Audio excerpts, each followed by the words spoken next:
Assalamualaikum warahmatullahi wabarakatuh. Nama saya Muhammad Raihan dari kelas 12 MIPA 5. Di sini saya akan mempresentasikan materi mengenai teks cerita sejarah dan teks novel sejarah. Yang pertama, pengertian teks cerita sejarah ialah kisah imajinasi yang ditulis dengan tokoh atau latar sejarah yang benar-benar terjadi. Meskipun bersifat imajinatif, teks ini tetap memuat sejarah yang bersifat faktual, namun hanya digunakan sebagai latar belakang dan beberapa unsur lainnya saja. Yang kedua, pengertian teks sejarah ialah tulisan yang berisi cerita, kejadian, atau peristiwa yang benar-benar terjadi di masa lalu. Bedanya sangat jelas bahwa teks sejarah bukanlah cerita imajinasi, namun dapat disampaikan melalui gaya penulisan prosa non-fiksi atau tetap dikisahkan melalui gaya penulisan sastranya. Yang ketiga, pengertian sejarah. Secara etimologis, kata sejarah berasal dari bahasa Arab, yakni sajarotun, yang berarti pohon kayu.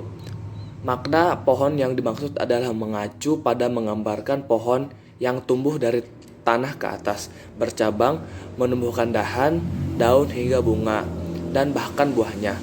Kata sejarah tersimpan makna pertumbuhan atau kejadian. Sementara itu, kata sejarah dalam bahasa Inggris disebut history. History berasal dari bahasa Yunani, yakni historia, yang berarti apa yang diketahui karena penyelidikan, sehingga dapat diartikan bahwa sejarah dalam pengetahuan yang berhubungan dengan bermacam peristiwa yang terjadi di masyarakat melalui proses penyelidikan. Yang keempat, ada pengertian novel sejarah. Novel sejarah ini berarti tulisan imajinasi atau prosa fiksi yang bertokoh atau berlatar peristiwa sejarah yang ditulis menggunakan gaya novel yang berarti dibahas secara panjang dan lebar atau secara mendetail.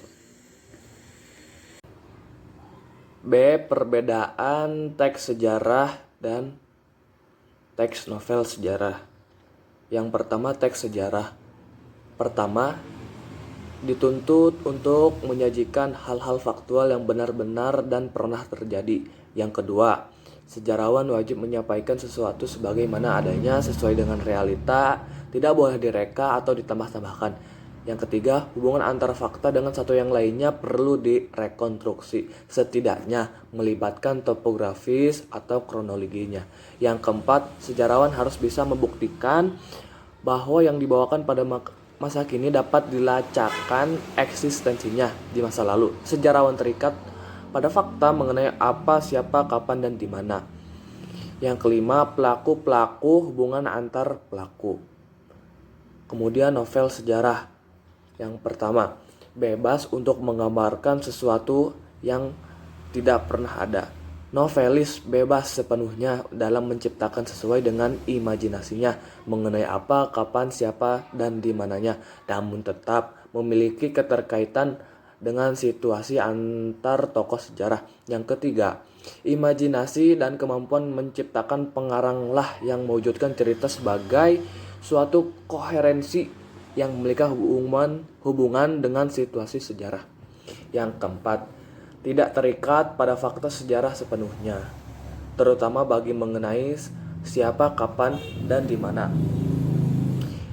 Tidak butuh waktu atau saksi seperti teks sejarah. Yang kelima, pelaku antar tokoh, hubungan, situasi, dan kondisi. Novel sejarah dikategorikan sebagai novel rekon atau novel ulang. Novel rekon terdiri dari 3 jenis, yakni rekon pribadi yang memuat keterlibatan penulis atau dalam peristiwa secara langsung. Yang kedua, rekon faktual, berisi kejadian faktual, eksperimen ilmiah, jurnal, warta, catatan, kepolisian, dan lain sebagainya. Yang ketiga, rekon imajinatif, memuat kisah faktual namun dihayalkan melalui menjadi cerita yang lebih rinci dan lebih menarik. C. Nilai-nilai novel sejarah. Novel sejarah banyak mengandung nilai-nilai yang disajikan secara implisit atau secara langsung dan implisit atau secara tidak langsung. Sebagian besar nilai yang dihasilkan masih sesuai dengan kehidupan saat ini atau dapat menjadi pembelajaran di masa ini. Yakni nilai-nilai novel sejarah dibagi menjadi 5. Yang pertama ada nilai budaya, yang kedua ada nilai moral atau nilai etika, yang ketiga ada nilai agama, yang keempat nilai sosial, dan yang kelima nilai estetis atau nilai keindahan. D. Menentukan hal menarik dari novel sejarah. Menentukan hal menarik dari novel sejarah dapat dilakukan dengan cara berikut ini. Yang pertama, kapankah latar waktu cerita dalam novel sejarah tersebut? Yang kedua, di manakah latar novel sejarah tersebut? Yang ketiga, peristiwa apa yang dikisahkan? Yang keempat, siapa saja tokohnya atau siapa saja pelakunya? Yang kelima, bagian mana yang menandakan bahwa novel itu adalah novel sejarah?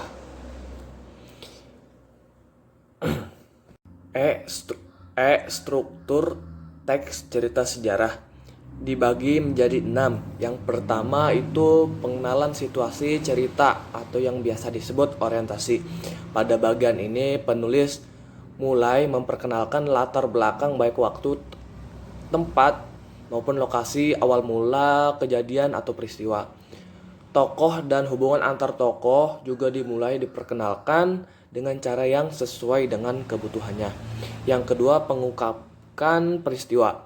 Bagian ini mengungkapkan peristiwa atau kejadian awal yang berpotensi menimbulkan berbagai masalah, pertentangan, atau kesukaran yang menghadang tokoh, terutama tokoh utama atau tokoh protagonis. Yang ketiga, ada konflik atau rising action. Di sini terjadi peningkatan masalah, pertikaian, atau peristiwa lainnya yang menyebabkan kesukaran. Tokoh ikut meningkat pula.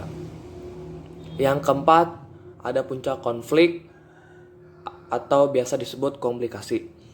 Merupakan bagian yang paling mendebarkan, menghebohkan, dan memuncak dari masalah, pertikaian atau peristiwa yang lainnya yang dihadapi oleh para tokohnya.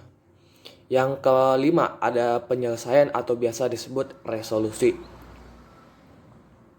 Biasanya, bagian ini adalah akhir cerita atau biasa disebut ending yang berisi mengungkapkan bagaimana tokoh utama dan tokoh lainnya menyelesaikan berbagai permasalahannya yang menimpanya. Terkadang dapat juga penjelasan maupun penilaian terhadap nasib dan sikap yang dialami oleh tokoh-tokoh yang terlibat dalam peristiwa. Yang keenam, ada koda. Merupakan komentar yang membahas kembali isi semua peristiwa dan perilaku tokoh yang terlibat. Terkadang bagian ini memberikan interpretasi amanat tetapi tidak disarankan. Lebih baik dibiarkan pembaca menyimpulkannya sendiri. Bagian ini bersifat opsional. Terkadang koda digunakan untuk membuat semacam teaser untuk buku lanjutan dan lain sebagainya. F. Kaidah kebahasaan teks cerita sejarah. Yang pertama, menggunakan banyak kata kerja yang menggambarkan suatu tindakan atau biasa disebut kata kerja material. Contohnya, menggores, mendayung, serta menggenggam. Yang kedua, banyak menggunakan kalimat tidak langsung dalam menceritakan tuturan tokoh, misalnya menceritakan bahwa, mengungkapkan, menurut, mengatakan bahwa, serta menuturkan. Yang ketiga, banyak menggunakan kata kerja yang menyatakan sesuatu yang ada di dalam pikiran tokoh atau kata kerja mental seperti mengharapkan, mendambakan, merasakan, menganggap, dan menginginkan.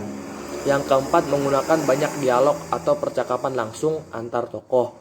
Yang kelima atau yang terakhir, menggunakan kata sifat atau deskriptif untuk menggambarkan tokoh, tempat, atau suasana. G. Langkah menyusun teks cerita sejarah. Menurut Kosasih tahun 2017, Ada 5 tahapan atau 5 langkah untuk menulis cerita teks sejarah.